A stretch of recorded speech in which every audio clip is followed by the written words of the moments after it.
Dear friends, welcome to this week's edition of the Inspired Parsha. This week we have an incredible privilege to read through Parshas Bo.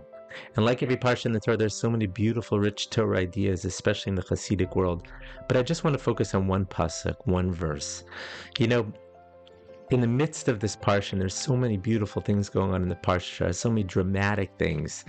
The rest of the 10 plagues falling on Egypt, the beginning of our Exodus, our long-awaited exodus from the land of Egypt, becoming free, finally. And in the middle of this narrative, we're suddenly interrupted and we're said that God gives us his first mitzvah. HaChodesh, this is in chapter 12, verses 2. In Shemos chapter 12, verses 2. HaChodesh is elachem rosh chadashim, rishon hu lachem l'chadshei hashana. This shall be the beginning of months. It shall be the first month of the year to you.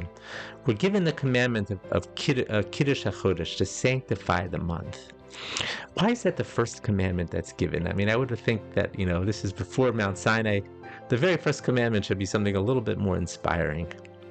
So Lubavitcher Rebbe gives two beautiful insights. He says that, first of all, a slave doesn't have mastery over time. A slave is completely subservient to what his master wants and needs. And so his time doesn't belong to him. His time is completely controlled by his master. So the very first commandment now is to say that now you have control over time. And what do we do with time? We sanctify it. We now have the ability to sanctify time. It's one of the most beautiful aspects of Judaism, that we have the ability to make days holy, right? Once a week we have Shabbat, we have Shabbos, we make Shabbos holy. Once a month we have Kiddush HaChodesh, we make the new month holy. It's a beautiful insight. But he adds a second insight as well. He says that, when we usually bless the month, when do we do it? It's when there's just a little sliver of moon, so to speak, right? It's just the beginning. And then what happens? That little sliver that seems to be almost nothing keeps growing and growing and growing until the entire moon is full. What an incredible lesson, because that's the story of the Jewish people, and that's the story of our Exodus.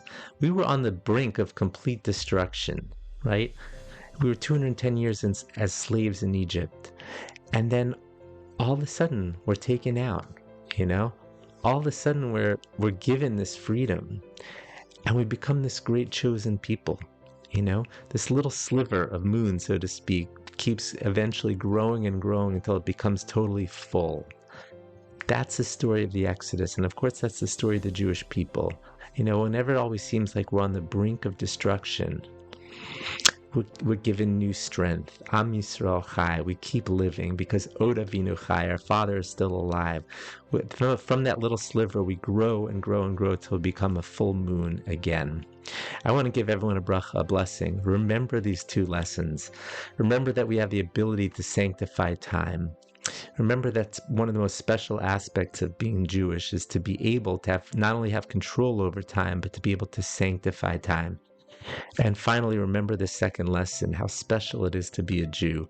Just when we always seem like we're just this little sliver in the sky, a little sliver of moon, we grow and we grow to become full again. I want to wish everyone here a wonderful Shabbos Kodesh. Thank you so much for listening.